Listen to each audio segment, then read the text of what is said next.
Hello there, and welcome back to the channel. We are continuing Ahsoka. This is season 1, episode 2. We, of course, pretty much just watched the first episode. It was a really good introduction / reintroduction to some of these characters.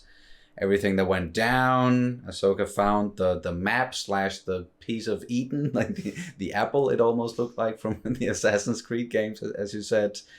But then it was snatched away from them towards the end, and Sabine got stabbed by a lightsaber. So throw her in a bacta tank or something, please. We don't want to lose her already. That would be crazy. And you sort of had to do something between reactions. Yeah, so that's also why I look a little bit different this time. I forgot to put on the Ahsoka t-shirt. But so you only got that from one video. Yeah. I'm still rocking the Mandalorian. It'll probably be back next time. Yes, yeah, fair enough. But do you have anything you want to say before we jump into the second episode? No. Nope. All right, then all I have to say is simply please subscribe to the channel if you haven't already. Like the video, throw in a comment. It really, really, really helps out. Also, check out the Patreon page where you can watch the full-length uncut reactions to sync it up to your own copy of the episode. We also have early reactions for some of the other shows that we're doing at the moment, like Demon Slayer, and I've started Battlestar Galactica over on Patreon, and those reactions will come out on YouTube soon-ish as well. That's it. Now let's do this. Ahsoka, Season 1, Episode 2. Here we go. The droids. They took the map. Relax. You don't understand. I unlocked it. There were 2 galaxies, and then a pathway appeared between them. Oh, that's what it was. I thought it was just like a part of... Okay. Damn. Another galaxy. You need my help. No. You've done enough. Aw. Rest up, then go help. Yeah. Wow, it looks very fallish, like autumnish. Yeah. Autumnal? Autumnal? Autumnal? Autumnal? I don't know. English! Fall. Okay. Some sort of similar ruin here to what we saw in the previous one, where Ahsoka found the map. Contact Morgan. Tell her I believe we have located the reflex point on Cetos. Okay. So that's the planet they're on, Cetos. That's called a reflex point. Mm-hmm. Oh! Purgils? I think that... Yeah, that was a Purgle. Purgle? Okay, yeah. Yeah, I've at one point I was like, dude, is this a hard G or a... Oh, part 2, Toil and Trouble. Mm-hmm. That's too bad. Force Echoes. Oh, yeah. It's the thing that Cal Kestis is really good at. Yeah. Was that the game that applied it into the... Introduced it? Introduced it, yeah. No, not necessarily. No. Okay. Just used it as a cool gameplay mechanic. Whoa! Oh, one of them stayed behind. I was hoping you were still here. Ah, because the droid saw... Oh, so maybe memorized it. Yeah, it's in the databanks. So Yeah. if they can access the droid's databanks, yeah, or memory call, or whatever you want to call it. If you get the power levels right, you can recover the droid's memory. And find out where it came from. Okay, that's what they're gonna... Alright. The head will explode. The what? Explode. Calm your circuits. You can pull the plug before it gets to that. I say go for it. Because you're a hologram.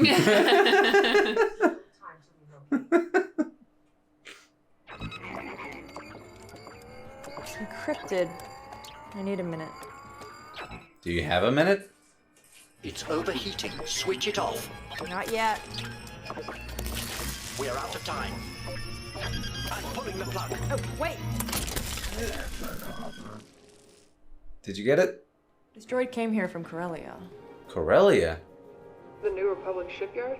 Oh. That's where Han is from. I know. It's got the Corellian bloodlines.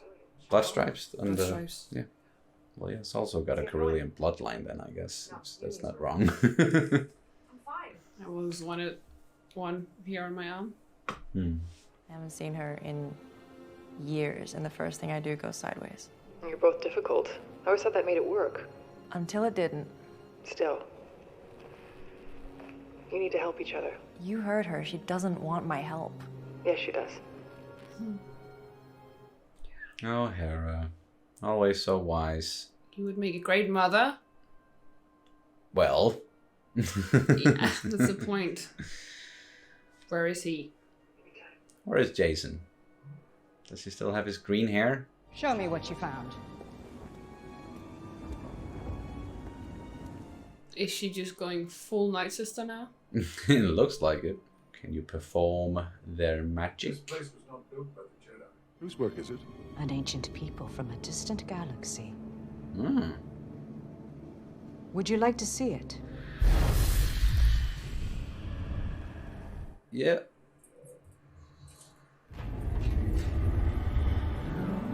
Whoa! Cool. Those are all the other galaxies.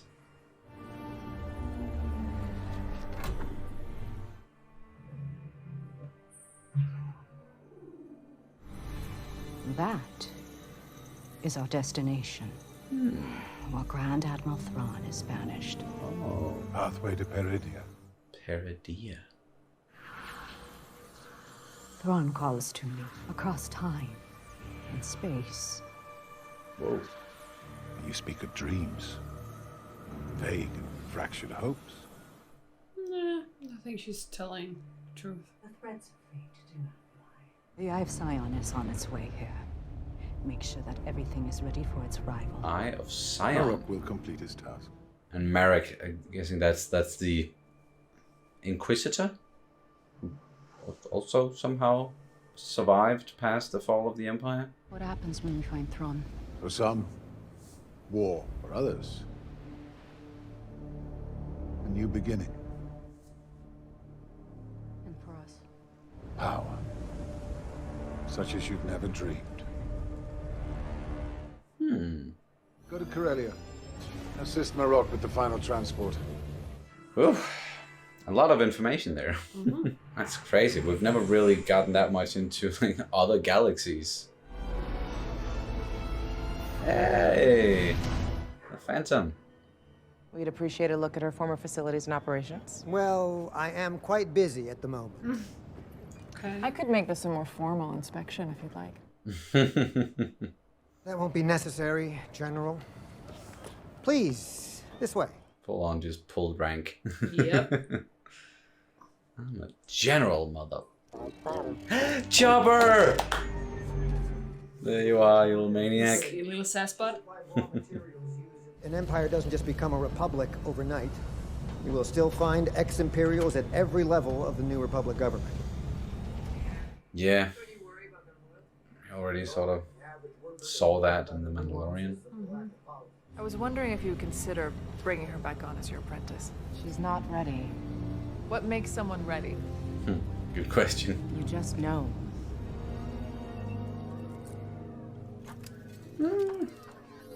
It's gonna leave a scar for sure. Yeah. But the good thing about getting stabbed with a lightsaber is it cauterizes straight away.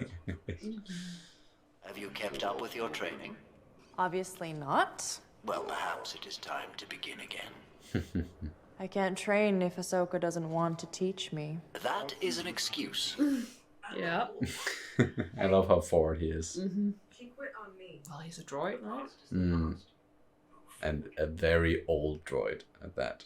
She wasn't even thinking about me. To be fair, you have never indicated that you want to come back. Forgot how annoying you are. It's a two-way street. I never had the talent, the abilities, not like Ezra. That much is true.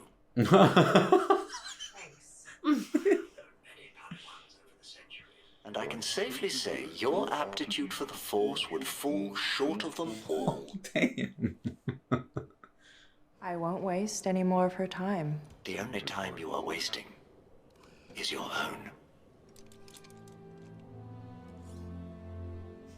Take the damn saber, will ya? The New Republic Defense Fleet isn't building anything that big. What class of starship are they for? Classified. Classified. I'm a general. Nothing's classified to me. I cannot unseal the document without authorization. Well, then I'm authorized. Yeah, I'm giving you that authorization. B7s and other load lifters. Why do you ask? No HK class? Assassin droid. HK, ah. Ah, of course, yeah. HK class droid recently prevented me from completing this task. When was this? Thank you for spilling the beans. I believe it is departing on that transport.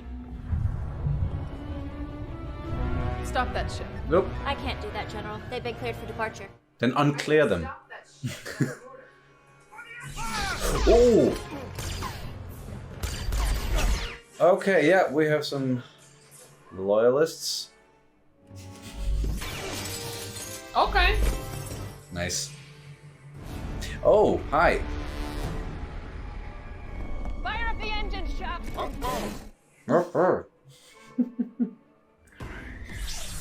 Merrick, was it? No capes.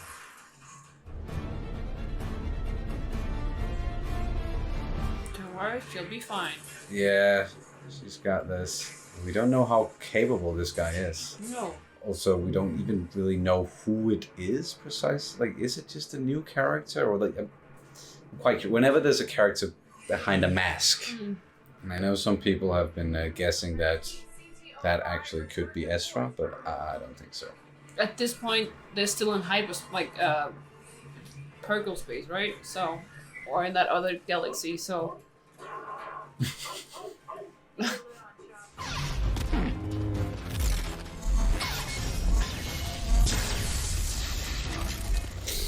All right. Are you gonna ignite that other end? Yeah, there we go. The good thing is a small ship, right? Yeah. Can't just shoot it down. It would crash into the Shoot it down! Just ready a tracking device. Why? And don't miss this time. Don't miss this time. I kind of love that you can sort of understand what he's saying. No. No, No, no. No, I did not go through your stuff. Did you go through my stuff? What? Found it!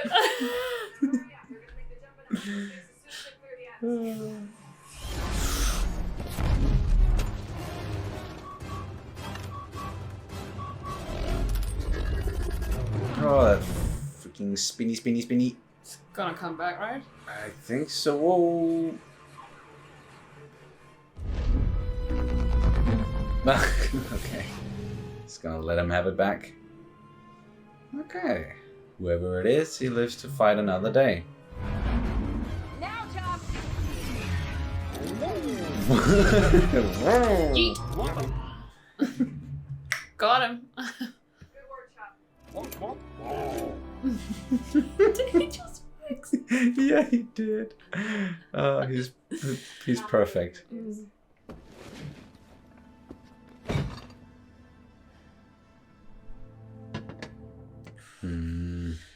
Well, you said it. She's gonna don that armor. Yes.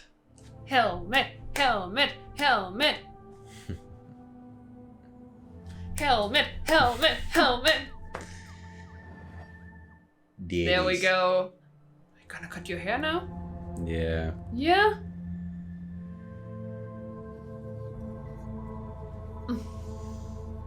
Like Mulan, just. Like Kanan.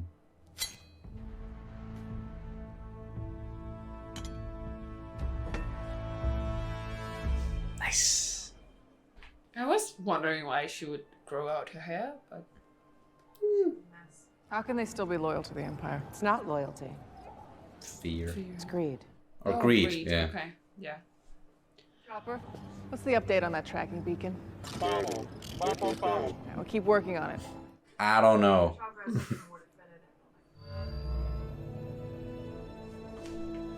I'm ready.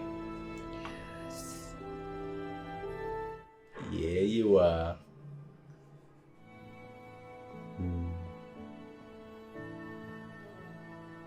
I love that the mural looks exactly like it did in the animated series and Rebels.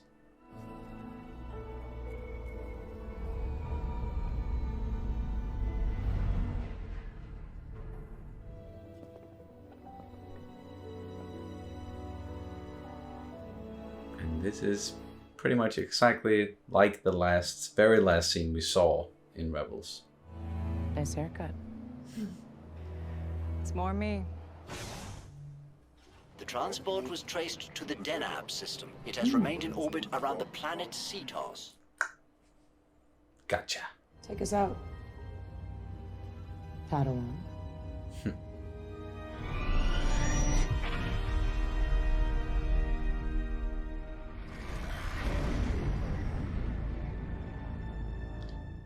What are you building? Maybe like a gate for the... Yeah. So yeah, at least something that they can use to get to their destination in that other galaxy. Oh, cool. Installation of the final hyperdrive has begun. Soon the Eye of Sion will be complete. That's the Eye of Sion. The appearance of Ahsoka Tano on Corellia troubles you. It does. She couldn't have trapped us here. Balin. Oh, someone did. Kill her. Will be a shame. Oh? There are so few Jedi left. Okay. Sentimental. Truth. There's something about him that I like. Of course.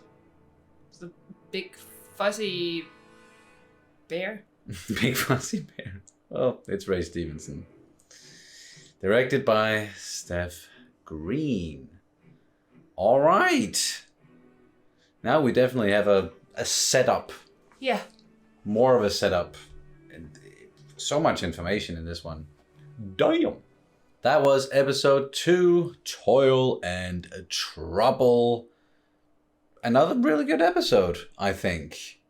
Where picking up right where we left off in the first one after Sabine got stabbed, and thankfully they got her some treatment pretty fast, and she also recovered pretty damn fast, and by the end of the episode she was truly ready, donning the armor, and she cut her hair, so yeah, looks great with the Mandalorian armor and then the lightsaber hanging by her side. That's a great combo. Yeah, and I think I noticed, I think mostly in this one, before she cut her hair, that was a bit like, well, she doesn't really look like Sabine. She doesn't like remind me that much of Sabine. Then she cut her hair. I was like, oh, that's Sabine.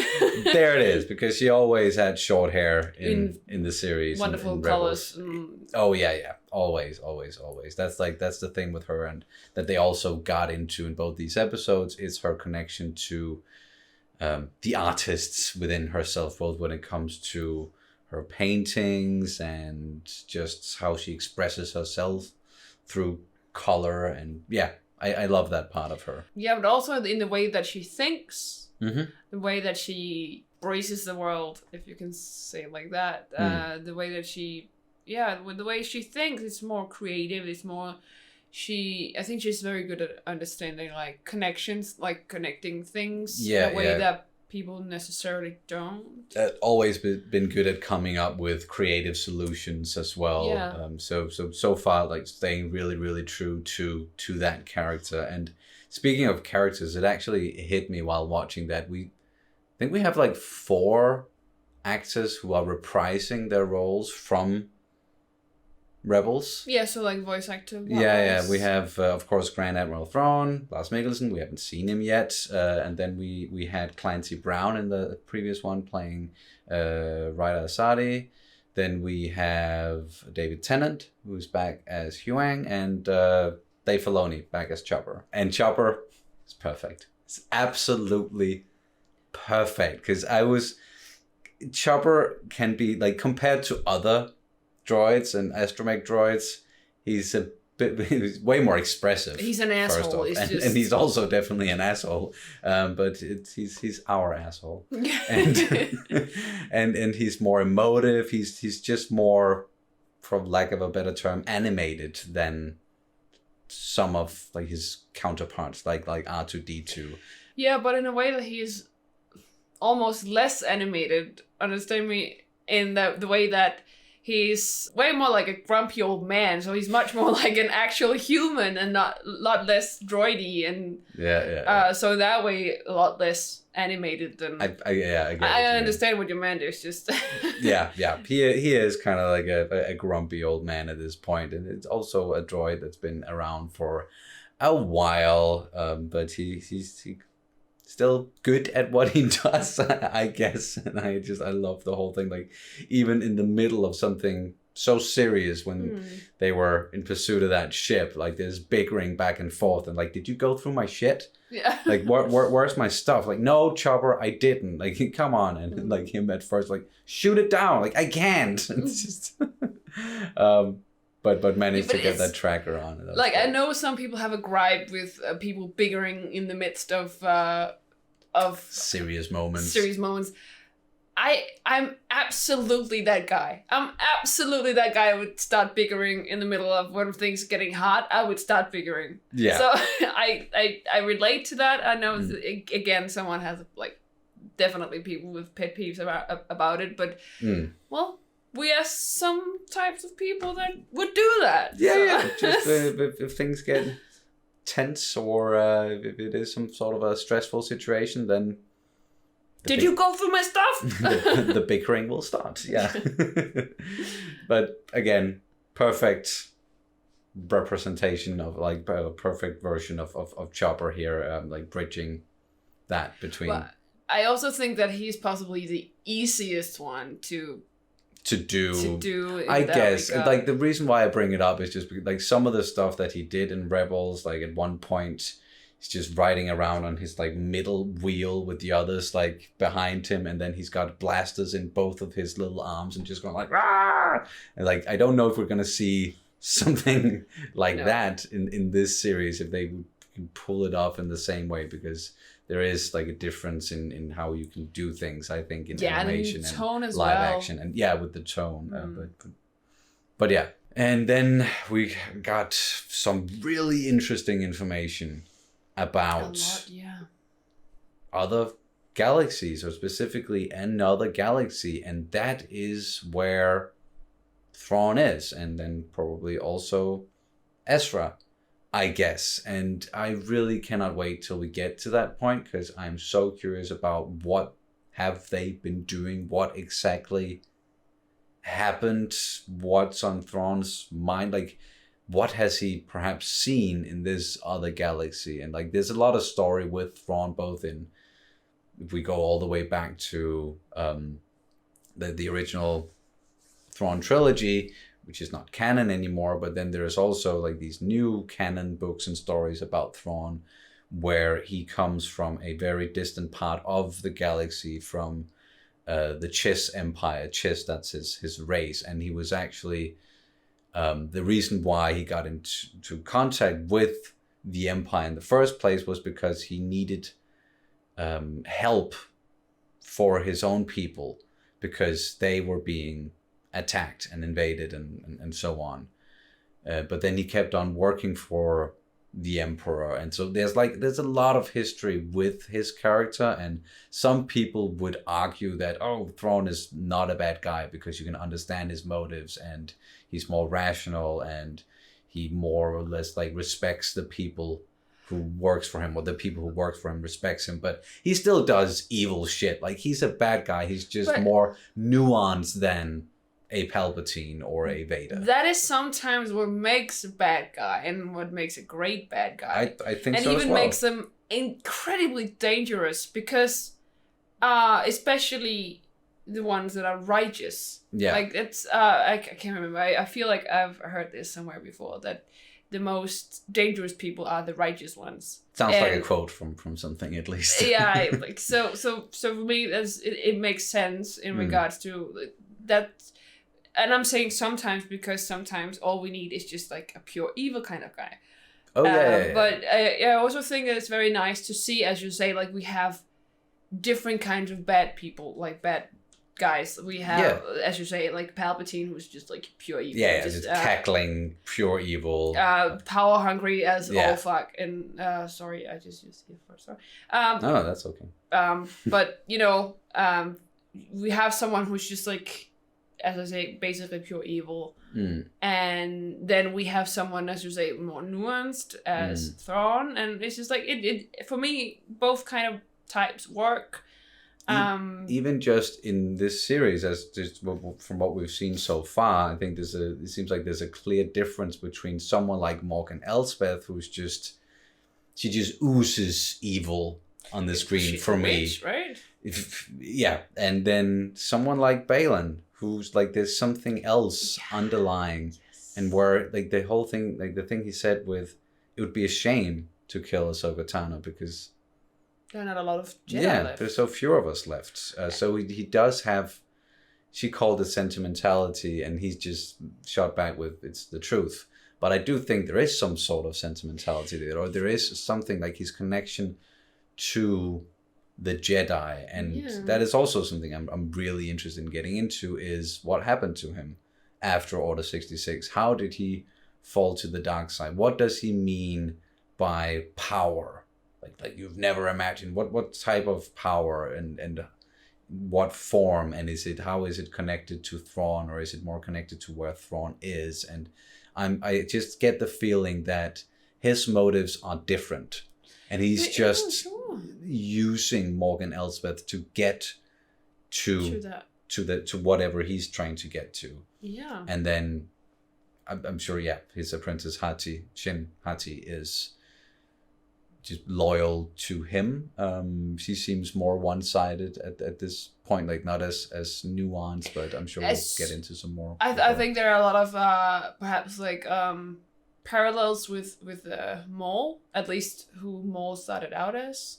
It was like, more or less just a henchman to begin with. And did the Emperor's bidding, and like there was the whole shot on Lothal as well that you said that was reminiscent like, of So exactly in that regard, I feel like there are parallels. I personally liked Episode 1 Maul much better than whatever they did to. I'm sorry, I'm just gonna say it. We don't agree on this. Yeah, but they fucked his. In my opinion, they fucked his character, and I loved who he was, just like as this dark, mysterious, silent assassin. Almost. Silent assassin. Yeah. I love that. Absolutely, as I said, I love all kinds of bad guys because I can see the different kinds of perspectives from whatever. And well, I see her a little bit, as you say. Like there was a lot like Maul-esque, and I would like to see her as a bit of that kind of character. Someone who's also very much that kind of character right now, and who's definitely also silent, is Marek. Marek, yeah. Who's also using a double-bladed lightsaber, but it's like the Inquisitor kind. So again, seems like he is an Inquisitor, but like they haven't called him that, and that's also, again, something I'm very curious about is. Is he someone we know? Is he someone we know?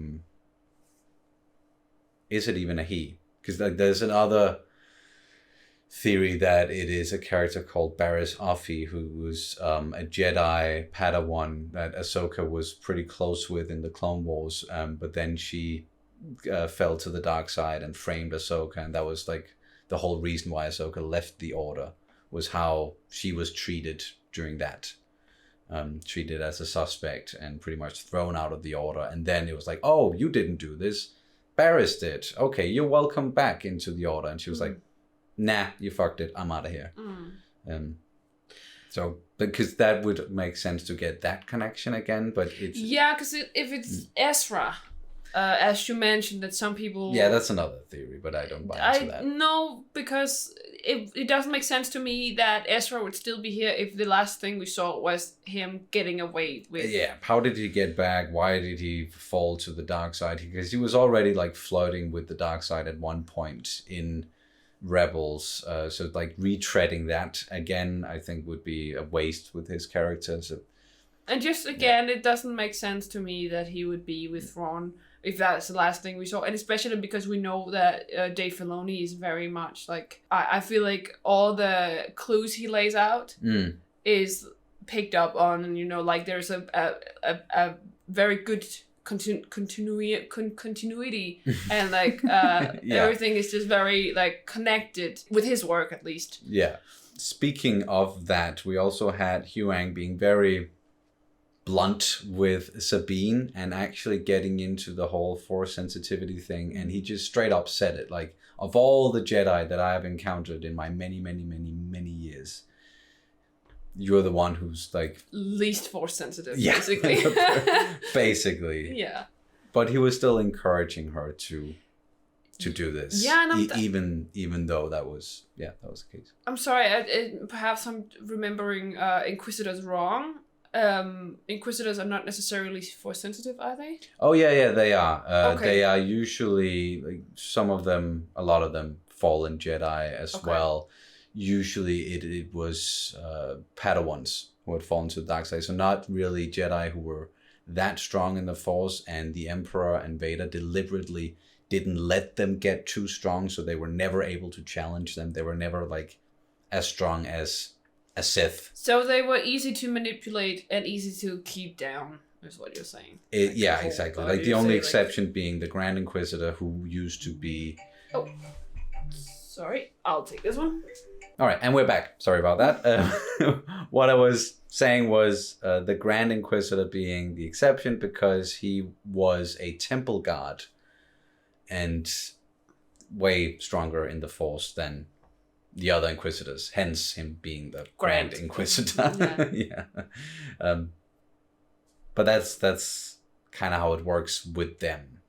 So we'll see how it works with this Merrick person, I'm sure, down the line, because they're still alive.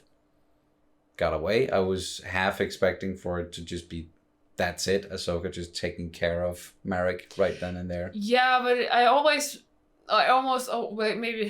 feel like this. But when people actually, like a character actually got a name, and it's not just like NPC, then it's like, then they're important. Yeah, and it's not just some way. With other Inquisitors where it was like, you know, fifth brother and second sister, and like it's not like they haven't at least. But even like that. The brothers and sisters with numbers and stuff, that was deliberate. The way that they were called. Yeah. So that's still like that character still has a name. Mm-hmm. So it's still the way that they are actually just mentioned. And not just some guy, or, you know... Yeah. It would also be weird if it just was some guy, especially during this specific time period where there aren't a lot of Force users out there compared to just 20-ish years before that. But there's the whole thing with the junkyard, or what is it called? Shipyard? Shipyard, yes. Yes, on Corellian. Yes. The way that they like this whole, and they talked about like how the New Republic was basically just a lot of ex-Imperials that was just, it plays a lot into what we've both seen in Andor and I think Mandalorian as well. Yeah, definitely. So like this whole Yeah, Andor is of course that's before the Empire fell. Sorry. But still, the structure of, because it like not a lot of time. We went from Republic to Empire, back to a Republic, then the New Republic. So there's been a lot of transition periods and people who've lived through all of it. So sure, some of them are gonna stay loyal, and here we got to see some Imperial loyalists. It was because of greed, as Ahsoka said. I also think that what we predicted, fear, is also a huge factor, because that's how the Empire ruled the galaxy. It was with fear. Yeah, and sometimes greed is also, I think, perhaps a product of fear in a way, because greed in general, whether it's just here or in general, I think greed stems from a place of fear of ever needing anything or ever being in never having enough or exactly. So I do think that, even though I do think that we're somewhat right. Yeah, I get it. But now they are going to this planet, Cetus. Was that the name of it? Cetus. Cetus? Seatos.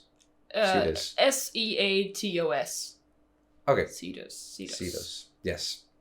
Sorry, like even when it comes to Star Wars, I'm still not good at remembering name, or at least when I haven't heard him that many times. I need to hear it a lot more, and then it will hopefully stick. And then we have the thing that they're building. The Eye of Sion. The Eye of Sion needed multiple hyperspace engines that were then built on Corellia and transported there. So I think my theory is that this Eye of Sion is supposed to basically stabilize the connection between the galaxies. So we know that the Purgle, they are able to transcend hyperspace, right? Purgle, yeah, they're able to travel in hyperspace. Yeah. So perhaps like that's the almost like a wormhole or something, like with the Purgles, like that's how they travel. Can actually travel through. Yeah, but like it's the same as ships we've seen that do like travel light speed or in hyperspace. The Purgles can do the same. Or that's what we have been told up until now. Like we've never heard about them going to another galaxy by doing that. Okay. So maybe that is something, they can do that's more than what we've seen before. So at least it's just so interesting that they are introducing that into Star Wars. Yes, it's like a whole new thing, right? A bit like in Dark. Sorry, you just mentioned Dark with the Triforce, but a bit like in Dark, when you open up to time travel. Yes. Spoilers for people who haven't. Yeah, it's about time travel. Yeah, so. But then you open up the time travel, and suddenly you have like more possibilities, and you have more like then your universe basically, or your world is expanding. Yeah. Suddenly has another dimension, right? And yes. And here's like, we have another galaxy, so now we have a huge another like dimension, not a dimension, but you know what I mean. Like you have a whole galaxy of possibilities. Exactly. Like we've had time travel in Rebels before with the World Between Worlds, which is very like how the World Between Worlds looks is very reminiscent of what we've seen now with these maps and where Ahsoka went and where they are on Cetus, and even said that it was built by beings from another galaxy. And in Rebels with the World Between Worlds, like that's how, now if you haven't seen Rebels, I'm just gonna flat out spoil it here. That's how Ezra saved Ahsoka. Ahsoka was going to die against Vader. He was going to kill her. But then through the World Between Worlds, Ezra kind of pulled her out of that. So we've already had time manipulation somehow in Star Wars. And I honestly don't mind if we get more of that. Like, it can have huge freaking consequences. I know there are some people out there who are like, yeah, they're going to use it to negate the sequel trilogy. I'm like, no, they're never fucking going to do that. But they can do some cool stuff with it, that's for sure. Yeah, and was it Elspeth that actually said Thrawn was like, it was something with like time and space. Yeah, separate. Are they, by going to this other galaxy, are they then stuck in time, or has this much time passed? Or are they just in another time completely?